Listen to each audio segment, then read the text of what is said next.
All right, what's up? 1650 PWAM, 1650 Pro Wrestling and More.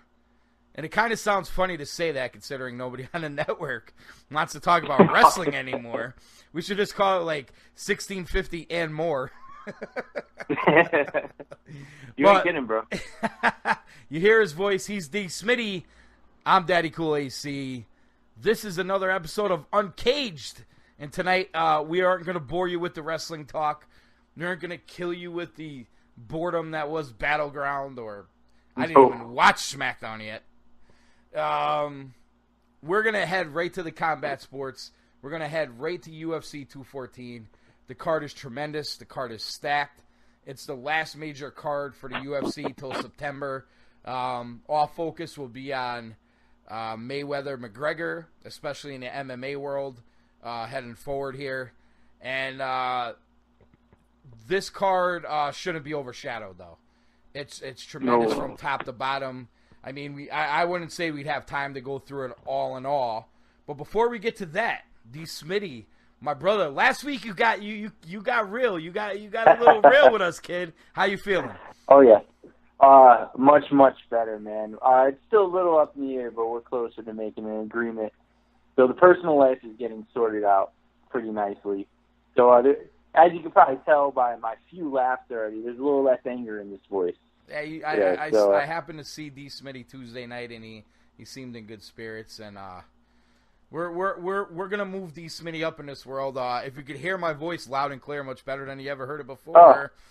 Sound amazing. I got this new microphone, and this shit is off the hook. You sound better than you look, bro. That's pretty easy. I mean, let's be honest. But anyway, we're gonna get DSmitty one of these. We're gonna get this show bigger, better than ever as we head into the third and fourth quarter of the year. But man, let's hit the ground running here. I mean, I honestly could sit here for 10 hours and talk about Shark Week, but we'll save that for another day. Let's get into this. Is it Shark Week? Shark Week right now? Oh yeah, bro. I've been all over Shark Week. Bro, I don't watch cable anymore, so I had no idea. Yeah. I've been all over Shark Week, but actually Shark Week has been 100% tremendous this year. I went out to dinner last night with a couple lovely ladies, one in particular, and I had Mako Shark. You ate Mako Shark? I had Mako Shark over asparagus, topped with arugula.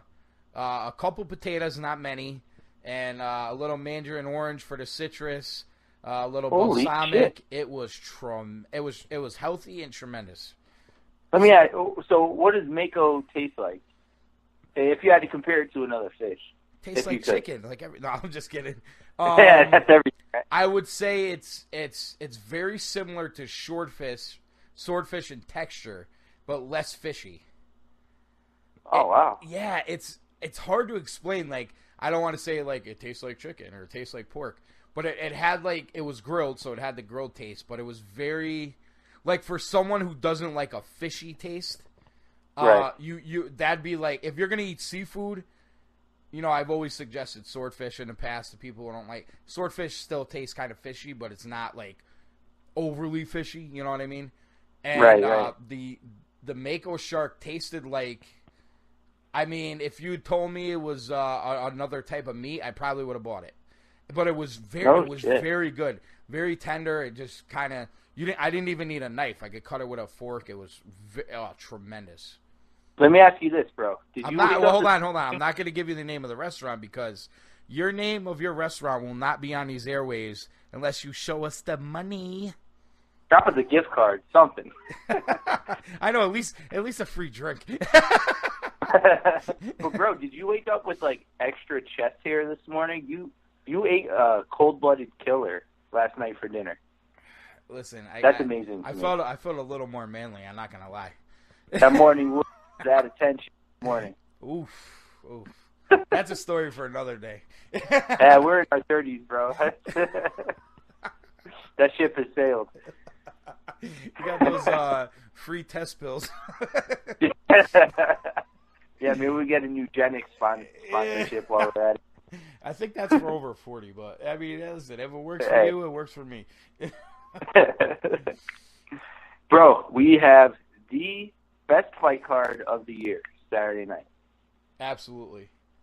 I would say it's going to get overshadowed by Mayweather-McGregor. We know that.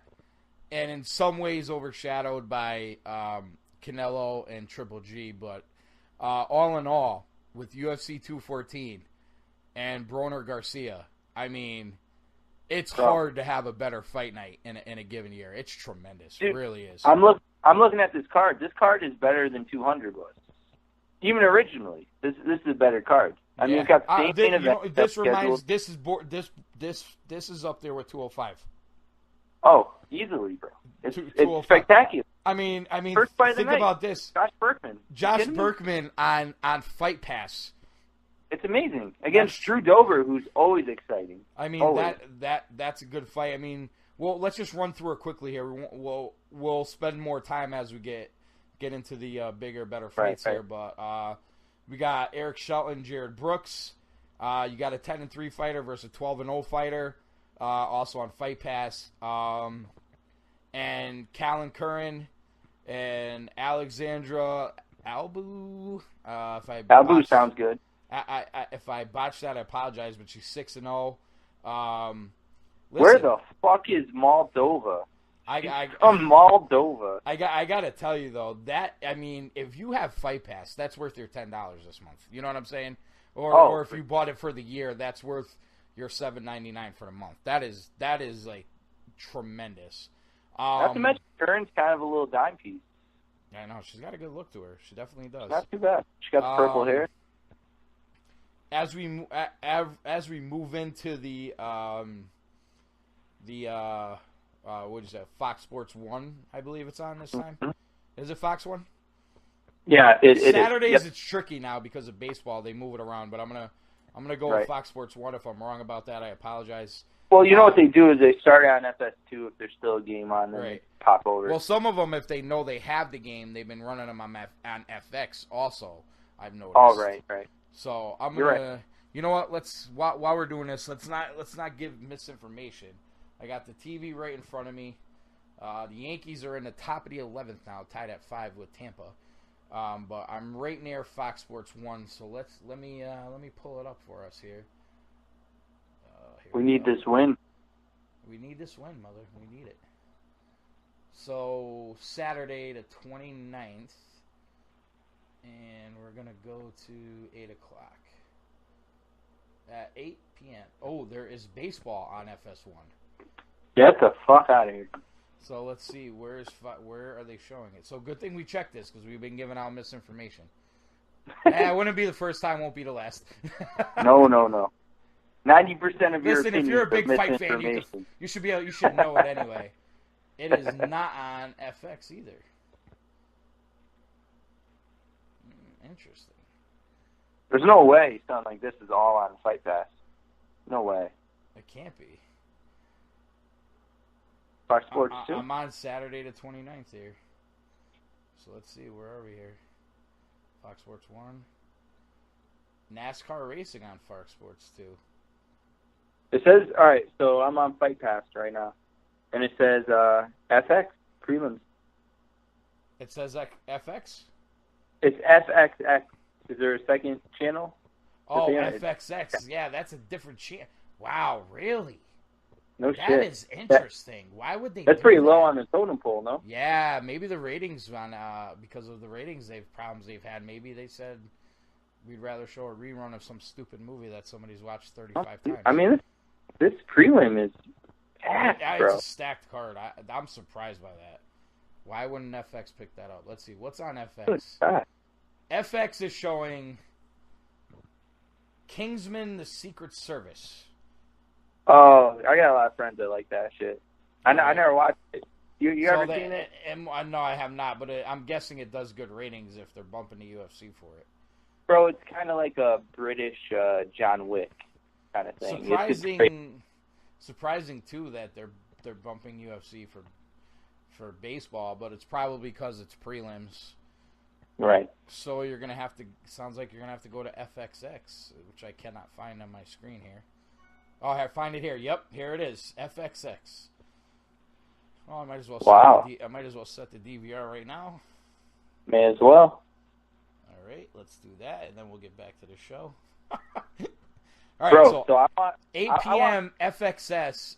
If you have Optimum in the Litchfield County, Connecticut area, you could watch it on 159.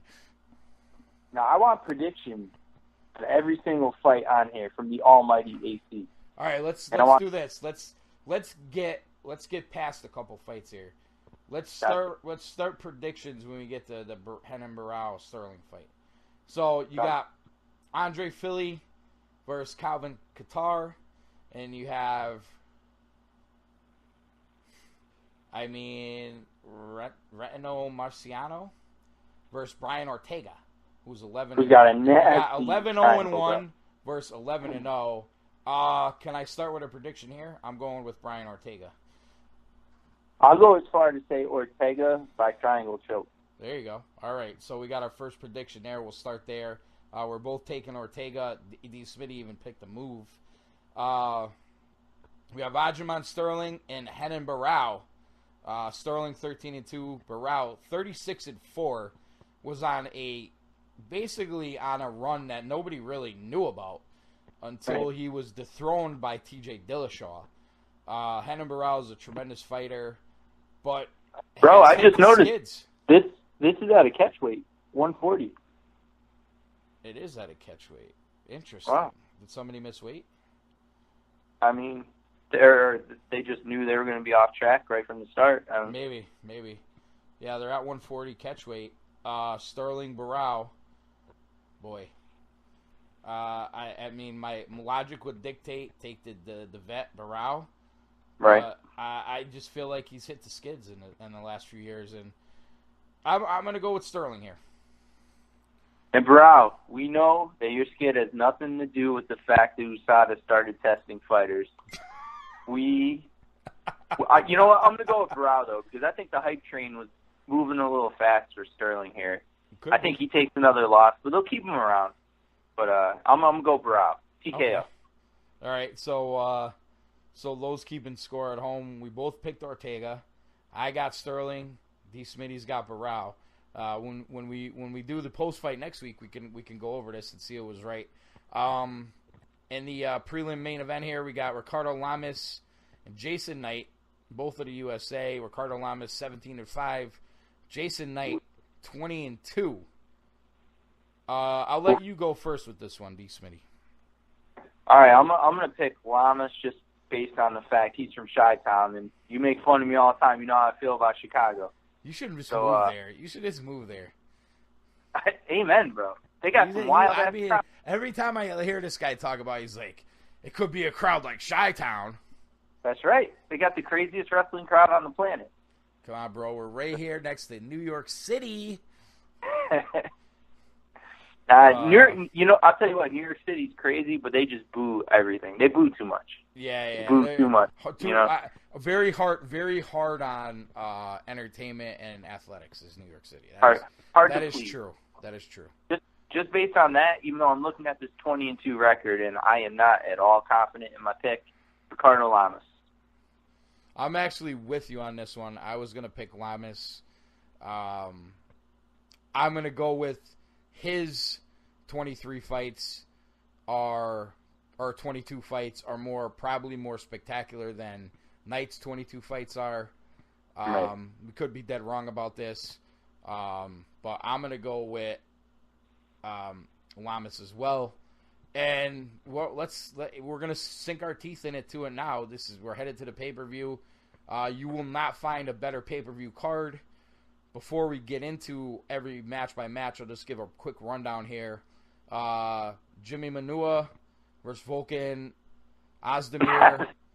I mean, say good luck. Ozdemir, right? I mean, that's all. Yeah, you did better than I would have done, bro. Yeah, Volkan Ozdemir.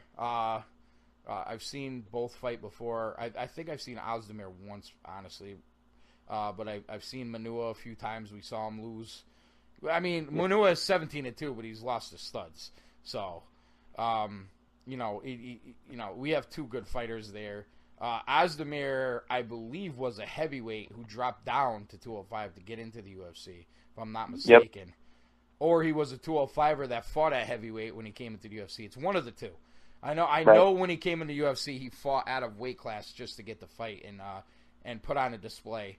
I mean, if you're a hardcore MMA fan, this next fight is your cup of tea. How could you not want to see this fight? This is my main event. Lawler versus Donald Cowboy Cerrone. Ooh. Tremendous fight. 170 pounds. My guess is the winner would get a title shot, I would think, or is right in the thick of it again. And, Lawler's been the champion. Cerrone's one of those guys who is always on the cusp as Brett Gardner hits a walk-off home run to lead the Yankees to victory in the bottom of the 11th inning. Tremendous, tremendous job. The Jet homers for the Yankees. All right, there we go. Oh, yeah.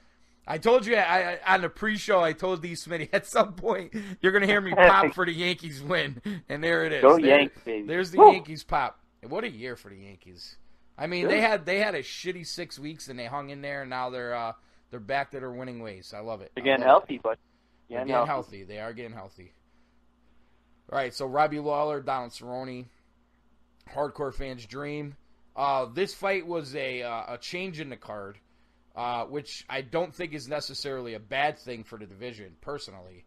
145-pound women's division, which is not really a division until now. Right. Cyborg, Chris Cyborg Justino is her name now, but Chris Cyborg versus Tanya Evinger. It was supposed to be with Anderson there. What was her first name? Megan Anderson. It was supposed to be Megan Anderson. Although that's she's an Invicta champ, right? Yes. Not anymore. She dropped the championship to come to the UFC. But here's the thing with Megan Anderson. The hardcore fan knows who she is. The Big Brown Breakdown fan knows who she is. I'm not sure anybody else knows who she is.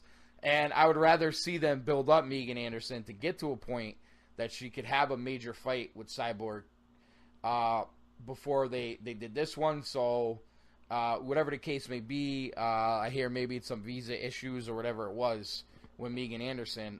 They changed the fight, the Cyborg and Tanya Evinger. I hope Evinger is getting paid well. We'll get to it, but I think we both have an idea where that one's going. And as you head into the first of two title fights on the night, the incumbent champion, welterweight champion of the UFC, Tyron Woodley, defends against Damian Maia. Damian Maia, we've seen him fight at 185. We've seen him fight at 170. One of the better jiu-jitsu practitioners in the UFC. He's become somewhat of an all-around fighter. I'm interested to hear your thoughts on this. I'm kind of up in the air. I'm not sure which way I'm going to go yet. I might have to decide on the fly. Right. But then you head to the main event, the rematch, the fight we've all been waiting for. It's been canceled 17 times. But it seems like we finally have a fight on our hands. I hope they both make weight tomorrow. God, I hope they make and nobody weight. fails a test or something. I saw a video on MMA Junkie of John Jones eating pancakes this week. I will be heartbroken if this fight doesn't finally happen. Well, I got to say, again, we don't want to get into details because we're going to save that for the end here. But the incumbent champion Daniel Cormier versus the challenger who never really lost his title in fighting, but lost it in his personal life. Johnny let's be honest, Jones, never really lost a fight. I mean, he's never. That one loss is to Matt which was a bullshit loss. I mean, that right. was a terrible refereeing decision. God. That was not a loss. That fight was not stopped on an illegal blow. That fight was stopped because he was destroying Matt Hamill. But rather here nor there, anybody who knows John Jones pretty much knows he's pound for pound the best fighter in the world. when we saw him before last. I don't want to give away where I'm going with this, so we'll head back to the beginning here, and we'll start with our predictions. Okay. Jimmy Manua, Volkan Ozdemir. I'm gonna go with the unknown here. I'm gonna go with Ozdemir. I saw him in his last fight. He seems like a banger. Manua's gonna stand with him. I believe the fight was at heavyweight, and he's really a 205er. He was banging with heavyweights. I just think Jimmy Manua is one of those guys who's like a guy that people know now because he's fought some tough guys. He's beat some tough guys, but he loses to the better guy. And I think even if things are equal here, I think Ozdemir is just going to outlast him. But I also think you're going to get an exciting slugfest. Might even go to decision. You might get one of those 28-27, 3 rounds decision where you're like, damn, that could have been a draw, or Manua could have won, or Ozdemir could have won. But because I got to pick somebody, I'm going with Ozdemir. I am going to go Manua by TKO. I think they need a champ at they need a possible contender at 205. So I'm gonna say Manua keeps that alive. So we're going head to head twice here. That's how we roll. And I'm going to defer to you on this fight, but I think we might go head to head again. But I'll let you take the reins here. Ruthless Robbie Lawler, Donald Cowboy Cerrone, DSmitty. Give me your pick, baby. Listen, man. I'm gonna go with my heart and not my head because Donald Cerrone, as you already know, is one of my favorite fighters. He is usually the bridesmaid, almost never the bride. He gets right up to that level, and then I wouldn't be shocked to see him throw a dud tomorrow night. But I'm going to pick him anyway. Donald Cerrone, probably by decision. I see these guys going all 3 rounds. All right, I am going to disagree, and it's not because I don't respect or like Cerrone. I really do. But I think this is another one of those spots where Cerrone just doesn't get to that next level. Right. And I think Robbie Lawler is I think a lot of people are thinking like you're thinking. It's Cerrone. This isn't the top level. Often a bridesmaid, never the bride, but this fight's not going to make him the bride anyway. This is the fight Cerrone wins. You know, Lawler's on his way down, blah, blah, blah, blah, blah. But I honestly think that's when Robbie Lawler is at his most dangerous. Have I seen him in his career? It's every time I hear about the other guy. Robbie Lawler's going to lose. Robbie Lawler's not going to beat this guy. Robbie Lawler's not going to beat that guy. Blah, blah, blah. And then all of a sudden you just see, you know, Robbie Lawler, you know, just unload on guys and kind of turn back the clock. I don't know how much he has left in the tank, but I think whatever he has left, I think you're going to see it. It's a huge card. It's a huge spot. And not taking anything away from Cowboy, I think it's going to be a war. I just think Robbie's going to land the shot he needs to land, and he's either going to win. You know what? I'm going to go with the knockout. Second, third round, he wears Cowboy out. Second or third round and gets the knockout. Big win for Robbie Lawler. No matter what, if ever there was a fight that will not disappoint, this fight's going to live up to the hype. I mean, both those fights. I mean, the last 4 fights we broke down. How did they? I mean, there's no way these fights. At least 3 of them are going to live to the hype. Right. This card's amazing. And then this will probably be the easiest fight to break down. Cyborg in a landslide. Your thoughts? Cyborg by murder. We'll go with that. But yeah, the only question is how many bloody orifices is Evinger going to have before she finally caves in here? I'm just hoping the UFC covers their medical bill. This is going to be a massacre. Honestly, I honestly have anxiety watching women try to fight Cyborg. And I admit, Megan Anderson's the one you want to see fight Cyborg. My only thing is I'm glad that didn't happen because I want to see her get built up to a point where that's a mega fight. And right now, that fight, honestly, I mean, they're doing Cyborg a favor right now, having her as the third fight on the pay-per-view before the two co-main events there, because honestly, you want to put her ahead of Manua Ozdemir, okay. That fight is not bigger than Lawler-Cerrone. I'm sorry. Well, it's just not. The reason it's a title fight. That's why they put it. I know. I get it. Yeah. I get why they did it. I'm just saying it's not bigger because if that fight lasts more than 3 minutes, I'll be shocked. And I'm going to be straight with you. The way Cyborg's been treated by the UFC is a straight-up travesty. She is the best female fighter on planet Earth right now. I agree, but a lot of it is her doing, though. Well, yeah, well, she comes, I'm not saying Brazilians take steroids, but Brazilians take steroids, bro. So if it's in the camp. Well, she's been caught. Yeah, true. But who hasn't? Anderson Silva's been caught. Hey, listen, I trash him for that. And listen, here's the other part of it. This last thing, she was given she was given a pass after the fact. Right. And listen, you and I both love Brendan Schaub, the Big Brown Breakdown.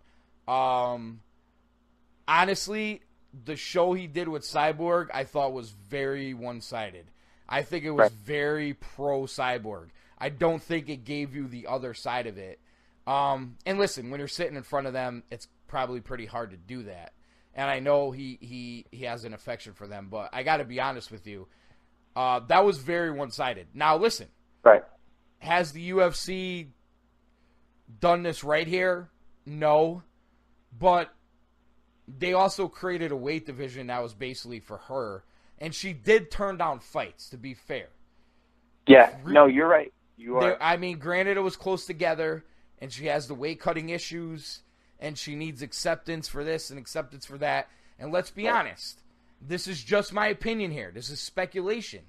But given what she's done in the past and may or may not still be doing, is a reason for that. It just is. And I cannot look past that. Now, you want to tell me she's the most dominant women's fighter ever? It's hard to argue that. I'm just saying is there's reasons for it. And until I see some proof that that's not the reason, I have to. It's gonna be in the back of my mind when I watch her fight. I'm sorry, it's just there. Right. No. All right. It's like talking about Barry Bonds hitting 73 home runs in a season. It's still mind-boggling, but it's like, well, there's that asterisk, and it's only a fan perspective asterisk, but it's still there. And she did fail a test before, and I understand it was 7 years ago, but women don't look like Cyborg looks. Women that look like her, are listen, some of them are very dedicated. I understand that. So that's part of it. And I'm not saying she doesn't work hard. And I'm not saying she's very talented. And I'm not saying she's a freak of nature, because she absolutely is in every sense of the word. But she also did some shit. And listen, she has to live with that. It's just the way it is. Yeah, it's a decision she made, man. There's consequences. Absolutely. So, I mean, I honestly, I hope she wins. I know she's going to win. I hope Evinger walks away healthy. And I hope Megan Anderson finds a way to kick Cyborg's ass. That is honestly where I'm at with that whole deal. The fight to make after this is Cyborg Holly Holm. While Holm's coming off a victory, just right. Well, you want to build Megan Anderson up. And the thing is, there's just not a lot of, they're spreading the women really thin by going to 3 divisions. It's going to be interesting to see how it works out. Right. But, that's another argument for another day. Obviously, we're going to spend some time here. We got the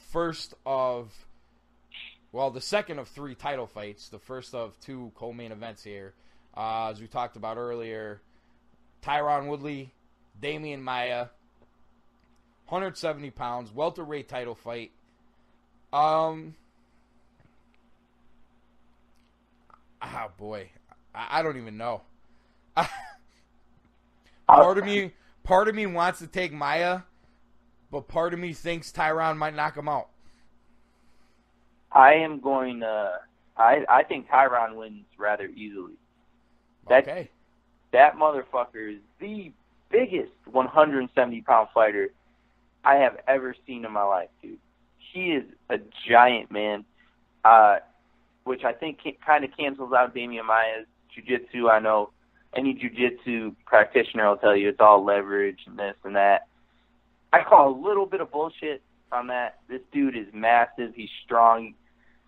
Especially once they get sweaty, he's going to be pulling out of a lot of Maia's stuff. And I'm going to say the same as you. Woodley by TKO. Okay.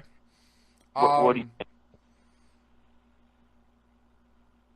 You're You're having a real internal struggle right now. I really am, because I feel like if Woodley could keep it on the feet, I think he wins. But Maia's big too. On the ground, he's such a stud on the ground. He's on another level on the ground. Right. You know, this fight too. This fight is the George St. Pierre return sweepstakes fight. Really? I know, that is true. That's a little added motivation. That's a big old payday for whoever wins. You know what? I think at the end of the day, Maia has a little bit of that always the bridesmaid thing in him, too. Oh, yeah. And I'm going to take Woodley, but I'm going to take him by razor-thin decision. Like, people might be crying about it decision. So let me ask you this. I think this could end up being the most boring fight of the 5 on the main card. Say that happens, right? And Woodley wins in a very boring, razor-thin decision, coming off his win over Stephen Thompson that was also terribly boring in a fight that I still say he lost. Do they still give him George St. Pierre? Dana White confirmed it. Yeah, I'm just saying I don't see it happening. Probably because St. Pierre's name will sell the fight. Right. And plus you could put the title on St. Pierre, and that opens up a whole lot more avenues than it would having him fight at 85 with Bisping. Right. Now, you know, let's face it. If you don't do Conor Nate Diaz again, I mean, you could do GSP Nate Diaz. Yeah, you could do GSP. You could do GSP. The winner of Cerrone. The winner of Cerrone Lawler. Well, they're so hurting. They're hurting for draws right now. They want to get that belt on GSP. So I mean, honestly, even with 4 years off, GSP's in such tremendous shape. I don't think he'd ever fight when he's not in fight shape, even with ring rust. I think he's just too good for 95% of the guys in that division. And I think they know that, and I think they see a cash cow there. Oh, yeah. So, I'm going to go Tyron with the razor thin, and then you probably move on. You probably do move on to a GSP fight. It probably is what's going to happen. Yep. And I still think, even though Dana White said no, if this fight is too boring, I think they probably hand GSP Bisping, give him the 185 belt. Because, I mean, that's the easiest fight out there for a belt, man. I mean, that's... Yeah, say whatever you want about Bisping. I've never seen him decisively really, win a fight. You know, it's always by, this crazy decision. He doesn't win too many fights, wow. He never wows you. Although the Rockhold fight was kind of a wow fight. Right, but even that had a little asterisk because Rockhold didn't take him seriously. And I know that's on Rockhold, but still, you know what I mean? He doesn't feel like a champion. Yeah, I mean, I can see what you're saying. I think I see. I just don't think people like Bisping. I think he's just one of those guys that's just meant to be the heel. You know what I mean? Oh yeah. So I think that's probably part of it. But let's move on to the main event here. Like I said earlier, fight that's been on 17 different UFCs. Dude. The rematch. The incumbent champion Daniel Cormier versus the former champion who never really lost his title in the octagon. He lost it because of his personal actions.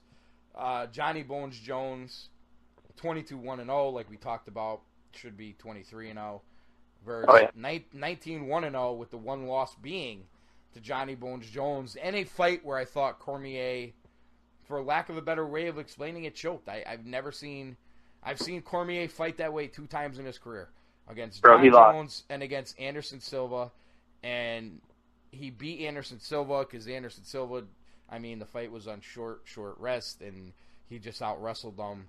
But I don't think the fight was as dominant a win for John Jones as people make it sound. He won 5 rounds. He absolutely won, but it wasn't like, oh my God, he destroyed him. Like, I don't think Jones went out of his way in that fight. Like, I thought if Jones should have went out of his way to try to stop him, he probably could have. He didn't go for it. He kind of did the Floyd Mayweather, I'm just going to do just enough to win, and people hate that style of fighting. And I just think Jones did that probably for the worst part, the most in his career in that fight. The Gustafsson fight, which people think he lost, which I don't think he lost because I thought he did win 3 rounds in that fight. That was a war. This fight wasn't a war. There was a fight that he probably could have stopped Cormier if he went for it. And Cormier just didn't fight like himself. I know we're probably going to go head-to-head with this, but I'm going to go with DC. Oh, my God. Listen, I'm going to go with DC because John Jones has had 1 fight in 3 years against OSP. He did not look good. He's had way too much going on in his personal life. I don't care how good he was before. He is not the mentally tough guy, the guy who's going to stay in shape, the guy who's going to stay out of trouble, the guy who's not going to do drugs like GSP. He's the guy that's always into something, and he's probably to a point in his career where he probably needs money again. And I just don't think Johnny Bones Jones is going to be the same fighter we saw 3 years ago. And I think Daniel Cormier, 3 years later, is a much more mentally tough fighter. I think he's accepted the hero role this time. I think he's believing he's a champion, finally. And I think he's going to find a way to win this fight. I don't know that it's going to be the most exciting fight in the world. He may out-wrestle him a bit. There may be times in their fight where you think Bones is going to knock him out. But I just think DC is going to wear him down. And when you get into those championship rounds, this guy has not done it in a long, long time. And DC has fought tough guys since he fought John Jones. I never thought he beat Rumble Johnson twice. He did. Rumble Johnson fought a stupid fight the second time. Don't get me wrong. Well, yeah, 1 foot out the door. But he still beat him. He beat him in impressive fashion. That's a huge confidence boost. I think you're going to see the beginning of the end for all this Lesnar talk and all this nonsense. It's all bullshit. Let's see Bones Jones get in there and win a fight and prove he's really Bones Jones again before I actually believe he is. I think a lot of people are resting on a fighter that has not shown that in a long time. And let's face it, he didn't even show it in the first DC fight. This guy has not had a big performance in 4 or 5 years. It's just a fact of the matter. I know how great he is. I'm not taking away from it. But are we going to see that guy? I don't know. I really don't know. I could not disagree with you more, man. John Jones. Hey, listen, we can't agree on everything. We got to go at it a little here. Bro, John Jones did cocaine the weekend before he fought Daniel Cormier last time. He said it in an interview. That doesn't mean anything to me. Listen, Lawrence Taylor was the greatest player ever on a football field doing cocaine every night before a game. But that's what I'm saying. Some people are just a villain.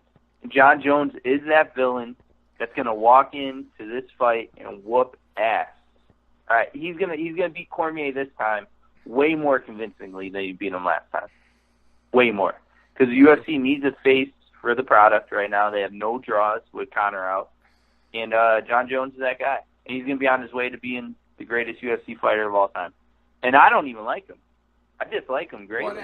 Well, it has nothing to do. It has nothing to do with like. I just think you're putting way too much credit into a guy that really hasn't earned it. Bro, he hasn't lost in 23 fights.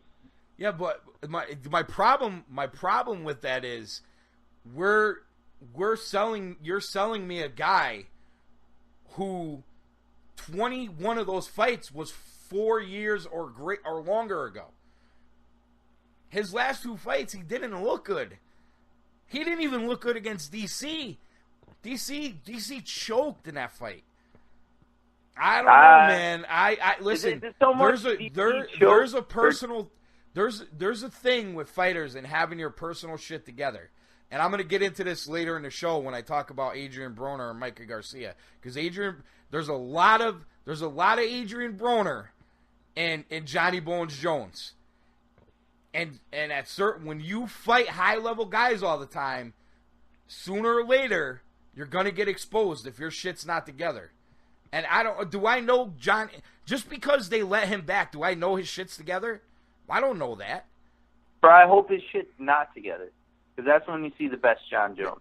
Well, I don't know that that's the case though. Is he back on? I mean, listen, you're talking about another guy who failed tests, right?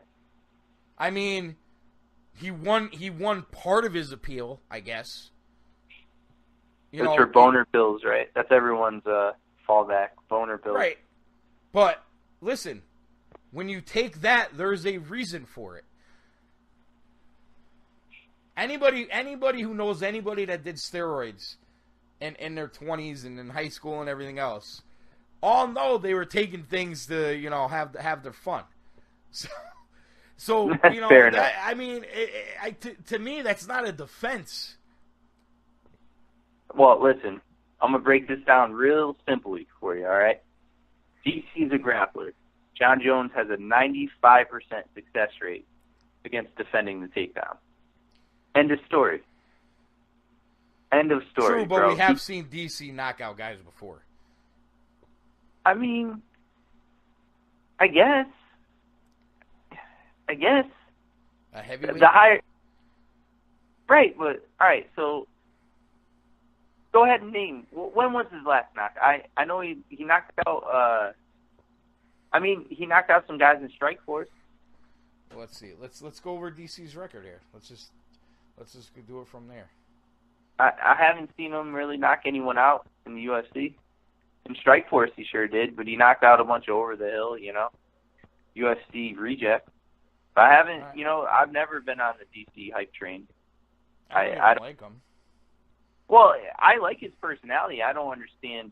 I think he's a good fighter, but there's no way he would ever be champion if John Jones kept his nose clean. Well, I guess you could say that, but we don't know it. All right, let's see. DC. Let's go back. Let's go back a ways here. All right, let's go back to... All right, these are guys nobody's going to know. Jeff Munson. That was a decision. That was in 2011. He knocked out Antonio Silva in 2011. Okay. In the first round. He went to a unanimous decision with Josh Barnett. Mm-hmm. Let's go to previous here. All right. TKO Deion Starling. He won a decision. Frank Mir. Decision Roy Nelson. TKO Patrick Cummings. Cummings came in on short notice and right. The whole deal. Excuse me. He had a rear naked choke win against Daniel Henderson. Obviously, that was in the third round. That was a great fight. Great fight, but Henderson's a 185er.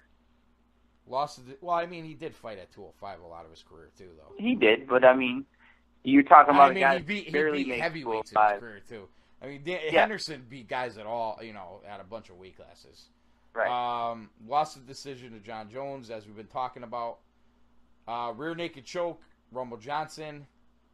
Split decision with Gustafsson. Gustafsson's If he really puts his mind to it, could end up being champion here down the road. Had the decision against Anderson Silva. I mean, he really didn't take any chances. He just kind of wrestled that whole fight.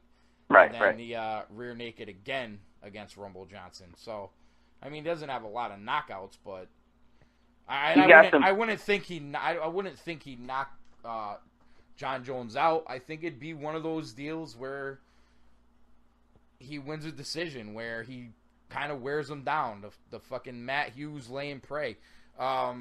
Whatever it takes, I think he could do it. I just don't think you're going to see a spectacular John Jones anymore. My indictment of John Jones losing is more about John Jones than it is about DC being great. Right. I think DC's good. I don't think he's great. I think John Jones was great. I think he was on his way to being the greatest fighter ever, or the greatest MMA fighter ever. I just don't think you're ever going to see it, and I think you're going to start seeing that steady decline from here on out. That's my fear with Jones. I don't trust Jones. Yeah, but he's lived a fast life for a long time now. That catches up with you as a fighter. And, you know, he seems to be in good shape. Okay.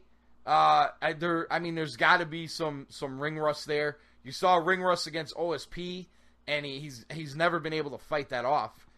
Right. If you had gave me this fight at UFC 200, I might feel a little bit better about John Jones, but we're talking 13 months later, at least a year later. Another year has passed. It's a long time.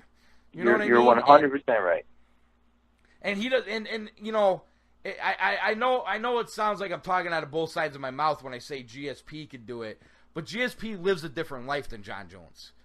GSP's more mentally tough than John Jones. GSP doesn't get arrested. GSP doesn't do drugs. GSP doesn't fail drug tests. GSP fought war after war after war after war after war in the octagon. And GSP walked away because of guys failing drug tests. And because he made so much money. And because he was the top fighter in the world. John Jones was on the cusp of doing all that. And he couldn't handle the stardom. So, to me, that's a lack of mental toughness. And I just don't know how you can take that. There is too much to this game. This game is not boxing. This is right. And I don't say this to disparage boxing because I love it. But boxers have one discipline to worry about. One discipline to learn. They master it. They train it their whole life. It's like riding a bike. You know, Mayweather could have taken a year off and not picked up boxing gloves and walked in there 6 months ago, as he said, do I still got it? Should I take this Conor fight? And started throwing punches and hitting mitts and doing his workout and be like, damn, this is like riding a bike. This is what I was born to do. MMA fighters, it's not like that. You're going here, you're going there. You're training stand-up. You're training Muay Thai. You're in the clinch. You're training wrestling. You're on your back. You're in the top position. There's so much that goes into it. And if you're not focused, at some point that's going to catch up with you. I just don't think it's time yet. You could be right. I think I listen, when we planned this show, I knew we were going head to head on this fight. Oh yeah. I think if John Jones was going to lose, it would have been when, and he is mentally tough. Vitor Belfort popped his arm out of the socket with an arm bar, and he did not tap. He needed surgery on that arm afterwards. I mean, he's a mentally tough fighter, man. He's not going to quit. I think you're going to be shocked. Well, I'm not saying he's going to quit in the octagon, but right. he's not a mentally tough individual. I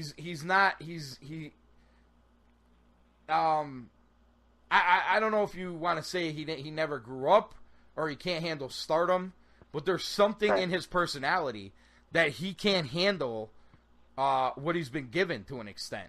Now, I'm not telling you he's not tough when he hits in the octagon. Of course he is. We all know he is. I mean, this Gustafsson fight's a perfect example too. I mean, he got beat up at points in that fight, and he kept fighting. I mean, I'm not saying that, but I'm also saying is I think that was a different guy. You know what? I like John Jones' chances in this fight because he's now embracing the heel where in his previous fights it was all this, God put me here and stuff, and then he's hitting pregnant ladies with his car. he seems to be like embracing the heel now. I think they both are to an extent, which is kind of funny. Right. But the thing is it doesn't make any sense why people hate Daniel Cormier. But they do, though. They do. Well, they hate him. You know what the worst thing that ever happened to him was taking that Anderson Silva fight, the UFC 200. Because people love Silva. They wanted to see, I mean, you're talking about a guy who had his spleen removed a month earlier, comes in on short notice. I think the other part, I think the first John Jones fight hurt him big time because he was undefeated. He talked a ton of trash, and he spit the bit in that fight. And I think that rubbed a lot of people the wrong way. I don't think either one of the fighters are liked. But I actually believe, as crazy as it sounds, that DC is more likable than John Jones. Well, I agree with you there 100%. And that's not why I'm picking DC. I'm picking DC because I think that Jones' prime is past. I think he had his prime. I think he wasted some of those prime years, and I don't think he's going to get it back. And I understand 30, but listen, there's been guys who have tanked earlier in their, you know what I'm saying? It wouldn't be the first time. It wouldn't be the first time a fighter tanked at a young age. I mean, let's face it. Tito Ortiz in his 20s was mashing motherfuckers, and in his 30s went through a lot of lean years. And I understand it was a different game then, and he was one-dimensional in a sense, but it's a very – but, you know, and Tito didn't get into as much trouble as John, but he had the divorces and the problems with the women and the whole thing. You know, a lot of that shit in your personal life catches up with you at some point. And I just think – I really think Jones is at that point. You know what I mean? I don't know. I just have a feeling. And here's the sad part. I think that the two main fights there are probably going to be the two worst fights that everybody watches. And it's going to, although the card is stacked and it should be tremendous, unless you get like a Tyron knockout and you get a John Jones knockout, I think you're going to have a tremendous card that has two somewhat of a dud main events with a little bit of lay and pray from Tyron and DC. And you're going to get two lackluster wins, and it's going to overshadow what was probably a tremendous card. And I honestly think at the end of the day, that's what you're going to have here. And given the UFC's luck lately, given the UFC ratings lately, and given the UFC beyond Conor McGregor lately, it's par for the course. Do you think this does 1 million buys? 1 million? No. No. Given the ratings they've had, and given the fact that I think Conor and Floyd are going to do so many buys, and it's so close to that fight, I'm going to go 800,000 to 900,000.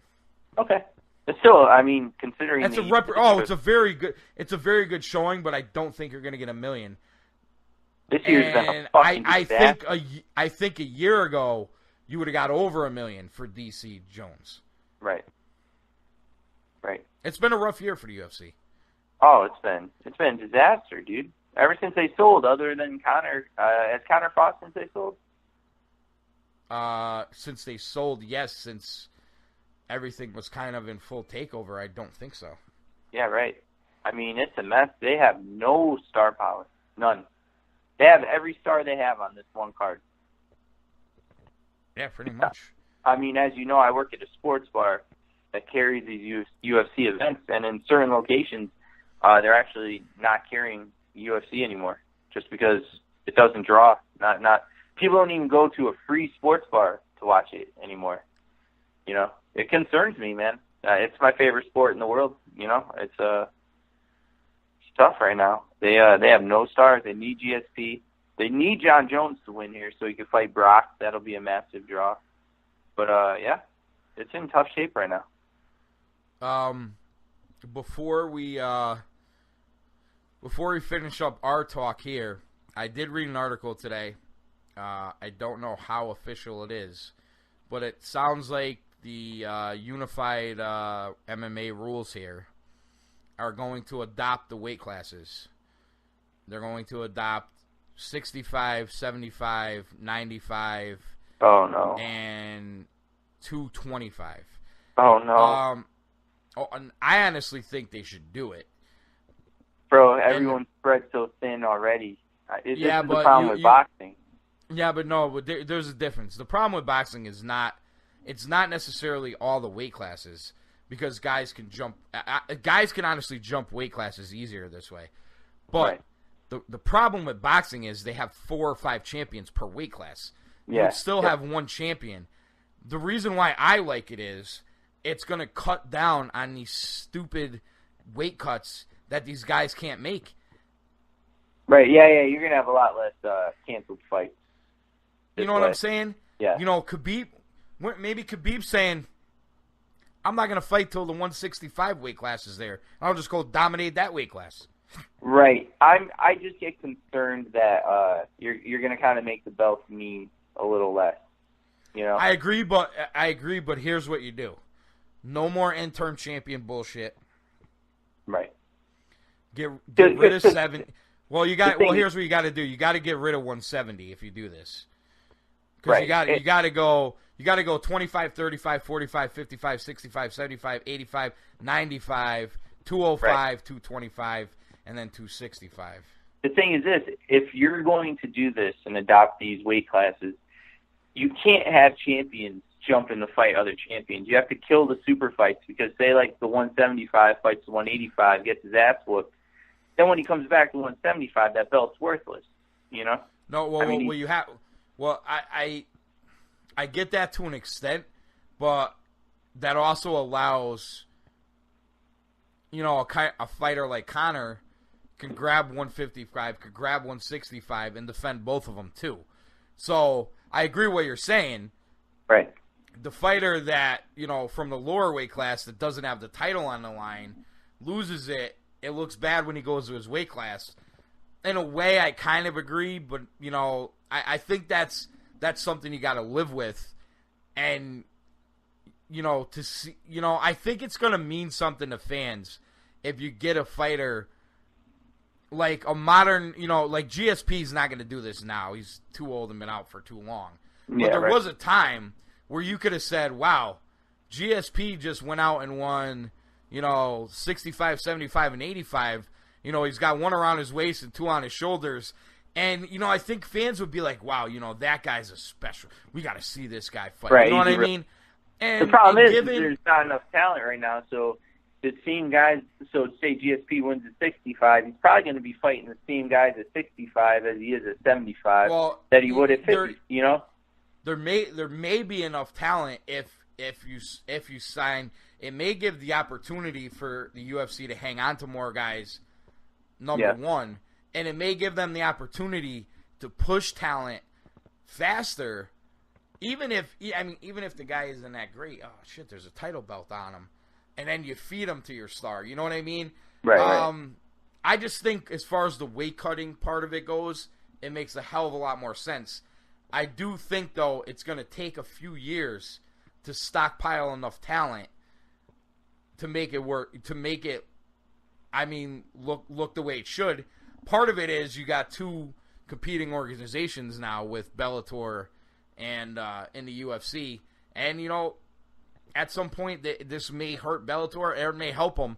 Or it may just get more guys fighting or may get more guys big fights faster. So Bellator's the part I like about it is the idea that it's cutting down on these ridiculous weight cuts.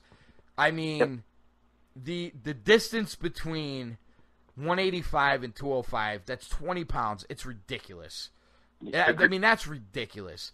205, 265. That's well, yeah, exactly. I mean, right. You put a 225 pound, you put a cruiserweight, in there. I mean, you have guys adding weight to be bigger heavyweights for no reason, and you have 230 pounders cutting 25 pounds to make 205 because they're not tall enough to fight a heavyweight. Bro, you're talking. They're talking about right now. John Jones fighting at 205, fighting Brock Lesnar, and everyone's saying Brock would get his ass whooped. I think there's a chance he gets beat. But you're talking about like a national champion college wrestler who would probably step in the cage at 280 after he rehydrated. fighting a guy that's maybe 220. I think it's silly to say he would get whooped right away. You know what? Here's my thing with that fight. Jones would have to fight extremely, extremely smart. Because if Brock gets his hands on him, he's dead. He's going down. He's going down. Brock's going to get on top of him. He's not going to get Brock off from him, and he's going to ground and pound the shit out of him. Right. I actually would pay to see that fight because it would be interesting to see if Jones could stay away and pick him apart. And here's the other thing. I understand Brock's been stopped by a couple guys. He's been stopped by legit heavyweights. Massive. He's not been stopped by guys that make 205. You know, right. Listen, Alistair Overeem made 205 a long, long, long time ago. Many Mexican supplements ago, bro. And pride when you can do whatever you want to do to cut weight and everything else. That was a long time ago. The version that knocked out Brock Lesnar was a legit heavyweight. Cain Velasquez, a legit heavyweight. Shane Carwin, who put Brock down, a legit heavyweight. Okay? I know Shane didn't finish him off, but he put him down in the first round. To just think that John Jones, with his elusive striking, is going to have enough to knock out Brock Lesnar, honestly, I don't think it's as easy as people are making it sound. Bro. And if Brock ever got a hold of him and got him down, he'd never get him off the top of him. Brock survived Shane Carwin, who many would say is the hardest hitter in heavyweight history. Just punching power. He survived the first round that, honestly, should have been stopped. If it was anyone else other than Brock, that fight would have gotten stopped. He got kicked in the stomach by Alistair Overeem after having 12 inches of his intestine removed, you know? It's not like he's an easy probably the best all-around striker in heavyweight history, too. Agreed. Couldn't agree more. So this fight, man, people are chalking that up to a W to John Jones right away. I disagree. I'm with you. I don't think you'll ever see it, and I don't think it's the greatest fight in the world for John Jones either. Right. Well, because it's very possible he gets ground and pounded, and if Brock gets you down, they had to make special gloves. His hands are so fucking big, dude. He might mutilate him if he got him down. I'm saying that. Listen. Look what Brock did to Frank Mir the second time. It looked like a fucking horror movie. And I'll tell you, the first one he gave up that heel hook. He did not do that the second time. And John Jones hasn't spent a lot of time on his back in his career either. So what gets lost with Brock Lesnar is he is a world-class national champion athlete because he does pro wrestling. I don't think he gets the respect he deserves. Let's face it. I know he failed the test. I understand it. It's just fact of the matter.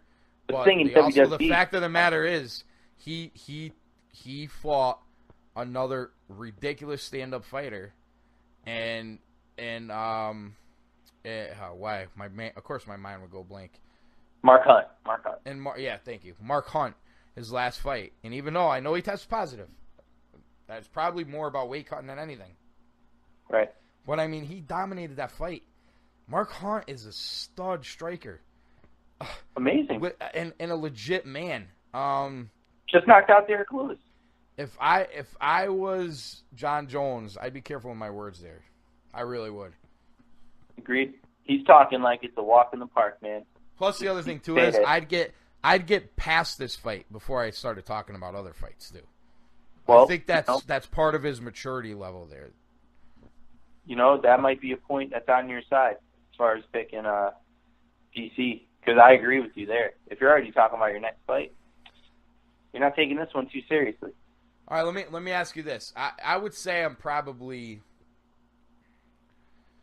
65 to 70% thinking I'm right about DC. I'm not saying it's a slam dunk.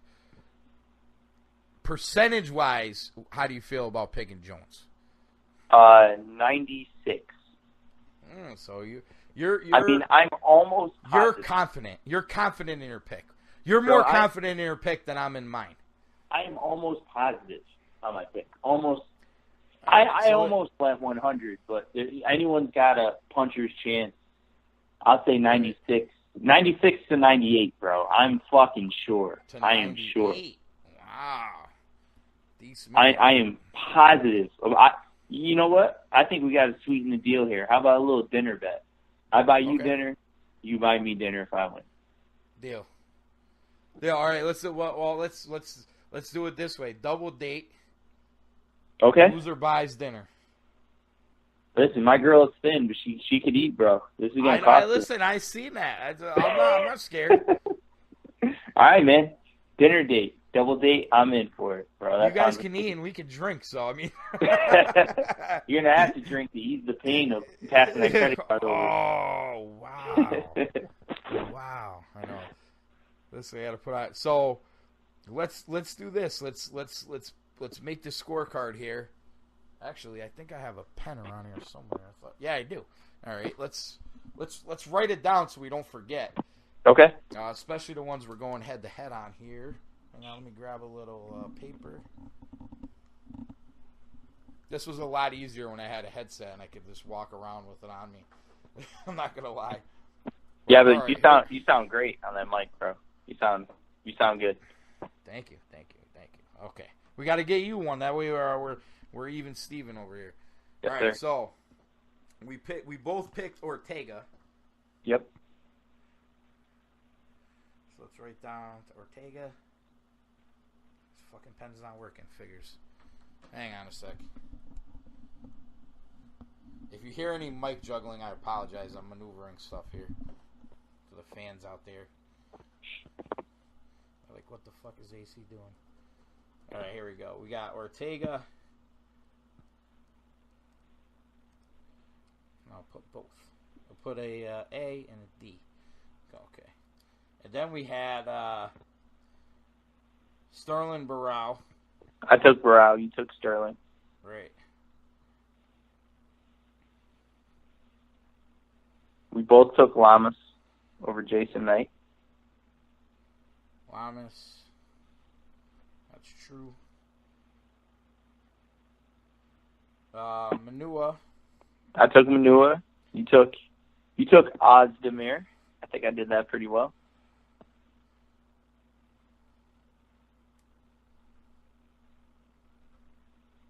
So I'll put the A and the D.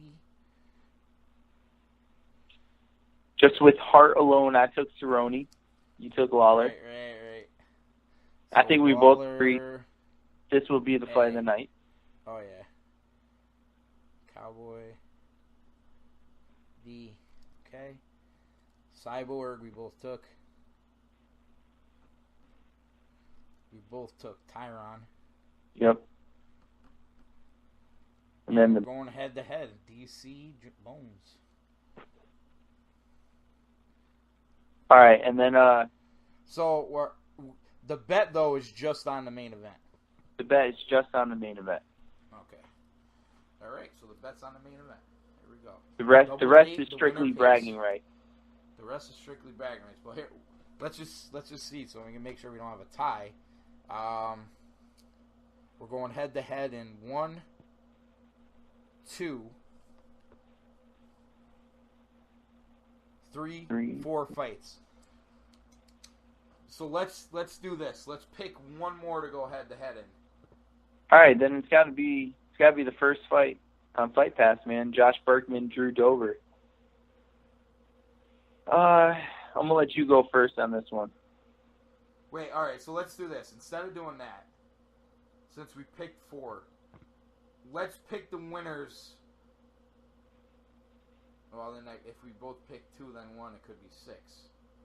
All right, let's just go fight to fight until we get an odd number. Okay. All right. Berkman Dober. I'm gonna go Dober. I'm gonna go with youth. I think Berkman's on his way out back to he's probably gonna end up in Bellator. I happen to agree with you on that one. Damn it. All right. Shelton Brooks. I don't know much about either of these guys. I'm embarrassed to say. I'll go Shelton. All right, I'll go Brooks because I'm in the same boat. So we'll make that one of the tiebreaker there. So we're gonna go D on and A there. Bragging rights, total wins, bragging rights, and the main event for a double date, winner pays. Here we go. You heard it here on UnCaged with AC and DSmitty. Woo! Can't wait for this fight card. We broke down a pretty insane fight card. The commentary at the end there about the last two fights possibly being boring. I didn't say it to scare anybody off from buying the card. It's just an assessment on what I think it happened.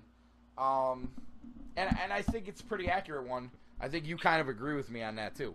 I couldn't agree more, man. More often than not, on these big cards with huge main events, the main events end up being duds unless, of course, our boy Connor's involved.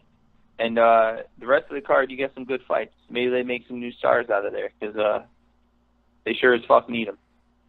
Precision beats power, and timing beats speed. Greatest post-fight line of all time. How about Connor wearing the C.J. Watson jersey? Unbelievable. Dude, he's unbelievable. Everything he does is perfect. Did you hear that Draymond tried to call him out on Instagram? Yeah, and he fucking smoked him. He slaughtered him. Dude. Even Skip Bayless on Twitter said, Draymond, stay in your lane. Don't I don't even know who the fuck you are. Nah, he's spectacular, man. Too bad he's probably... The only thing I wish is he wore him to one of those fucking Dog and Pony Show press conferences. That would have made it even better. Hey, call him what you will. Those are entertaining. All but Brooklyn. Brooklyn was a fucking dud. Shit show. Yep. It was ugly. But you gonna do this Garcia Broner fight? Yeah, I'm gonna take a. We'll say bye to DSmitty. DSmitty, thank you for the time here. I'm gonna make sweet love to my girlfriend. Oh, by the way, also, I want to say one thing before I go. My mom actually got engaged today. So if you listen to this, Mom, congratulations. Happy for you and Carl. Love you too. Congratulations, Mom. Congrats to Mama, former Smitty. I know who the happiest man on the planet is right now. That's right. Bubba, I'm happy for you, brother. You got a little inside info there. Yeah, Bubba's cracking right beers and smoking cigarettes like it's going out of style tonight. Bro, so for those of you that don't know, Bubba is DSmitty's dad, and he's a great guy, a good friend of mine, and that's tremendous. Yeah, so all right. Bubba's having a party. I love it. Bubba's going wild right now. So I will. I'm sure we'll text after. Let's text on Sunday because I don't know how soon I'm going to get through everything because I have to work Saturday night. I know you do too, but you're lucky. Well, I'll be watching. You'll have it on. Yeah, you'll be watching it. Given the fact that I don't have to work Sunday and I'm hopefully going to be home at a decent hour Saturday, I'm going to try to watch it before I go to bed so we can chat about it on Sunday. Good. And see where we're at with the bets and all that. But everybody enjoy that show. For DSmitty, I'm AC. I'm going to take a quick break, and I'm going to come back and break down Adrian Broner, Mikey Garcia, which is also Saturday night on Showtime. Mauro Ranallo and Paulie Malignaggi with the call on that one. But we'll take a quick break here on 1650 PWAM Pro Wrestling. Used to be Pro Wrestling. Pro Wrestling kinda and more. AC, love you, brother. Talk to you later. Love you, man. All right, later. All right, what's up? We're back. UnCaged. This is Daddy Cool AC. DSmitty left us. We're going to close it out here with some Mikey Garcia, Adrian Broner talk. The fight takes place this Saturday night. I believe it's the 29th of July, excuse me. Daddy Cool is a month behind. The 29th of July, the same night as UFC 214. We got Broner, Mikey Garcia, Mauro Ranallo, Paulie Malignaggi with the call on Showtime. Really, if you're a UFC fan and you are watching the pay-per-view and you own Showtime, I would DVR this fight or watch it on Showtime anytime or whatever you got to do. I would not miss this fight as a big boxing fan. I know you're watching it. And I got to be honest. I've kind of tossed and turned over this one a little bit. I have some of the same feelings for Adrian Broner that I do about John Jones with the personal life stuff. But obviously, Adrian Broner has been more active. But Mikey Garcia, undefeated. He's also stepping up in weight class. Broner's fought the tougher fighters. This is a really tough fight to pick. It's a really good fight. I do not think you'll see a stoppage in this fight. I think you're going to get an entertaining, I really do believe you're going to get an entertaining 12 rounds of fighting on Showtime with Adrian Broner and Mikey Garcia. Again, stepping up in weight class.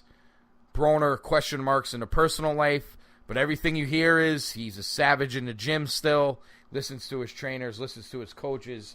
Oh, man, it's just, wow. It's, I don't even know who to pick in some aspects. I want to pick Mikey Garcia. I want it to be Mikey Garcia's coming out party. But something is telling me all day, for some reason, when researching and doing what I had to do for this fight, and I'm not even going to take a long time to go through the particulars, I think Broner's going to win. I think he's going to find a way. I think it's going to be similar to the Malignaggi fight where you're like, did he really win? And I actually don't even think Broner won that fight, to be honest with you. But I have a feeling that Broner's going to find a way. I think Broner sees an opportunity here. Obviously, the winner of Triple G and Canelo is on his way to stardom. This could be Floyd Swan Song. Win, lose, or draw. There's an opening there. I think Broner annoys people. I think boxers that annoy people find a way to keep annoying people. Mikey Garcia is so good at his craft, though, it's hard to pick against him. I would still not be shocked if he won. But I'm going to pick Adrian the Problem Broner, or about billions there. And I'm not overly confident about the pick. It's something about it. I just have a feeling. I was watching a hype video, and I was watching Broner go to the ring. And as much as I can't stand him, and as much as I want to see him lose again, there's just something that screams star off the back of Adrian Broner.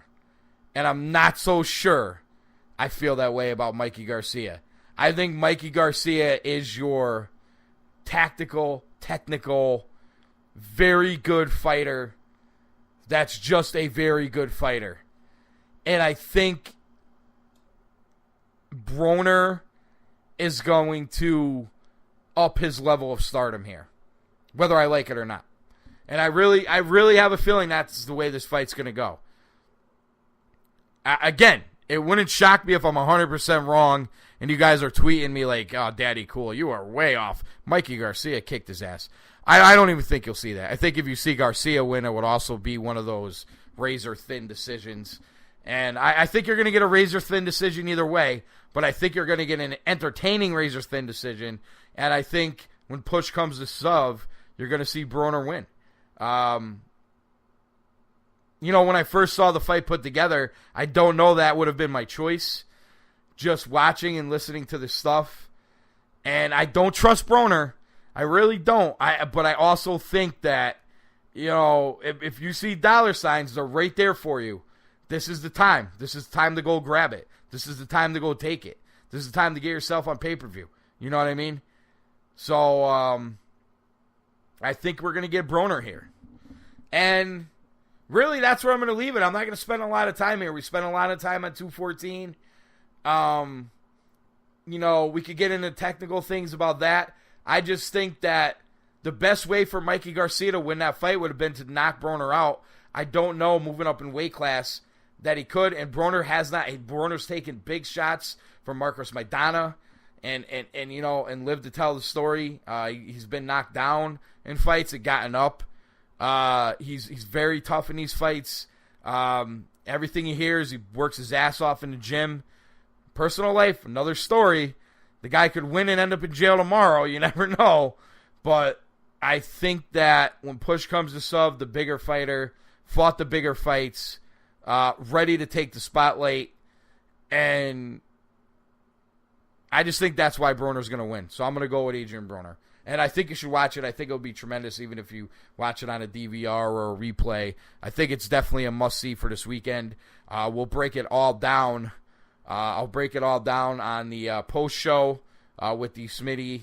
After him and I break down 214, we'll break that down. DSmitty and I got the bet. If DC wins, DSmitty's we're doing a double date and he's buying us dinner. If John Jones wins, we're doing a double date, and Daddy Cool is going to be handing over the plastic. So root hard for DC, baby. You want Daddy Cool to win that bet. I know you do. Everybody's out there like, fuck you, Daddy Cool. Let's go, Bones Jones. And we were talking about earlier, I really have been all into Shark Week. I really have. Shark Week has been tremendous so far this year. I love it. Can't get enough of it. I'm going to be sad when it's over. So I'll keep my eyes on that. Maybe I'll do the next cool down with AC, we'll break down some of Shark Week as we watch some more here. But I won't keep you guys any longer. Short and sweet on the Broner Garcia, going with Adrian Broner. DSmitty and I broke down the 214. This is UnCaged. I'm Daddy Cool AC, and once again for DSmitty and for 1650 PWAM, Pro Wrestling and more. As, like I said, we're not talking much wrestling these days, but Joe White and Hollywood Edwards are still doing the official, unofficial CWF Mid-Atlantic post-show every Wednesday for you wrestling people out there. And aside from that, I'm sure on some UnCaged, DSmitty and I will touch some wrestling, but you're going to get a lot of and more. You're going to get a lot of different stuff. Listen for Baiting for Truth.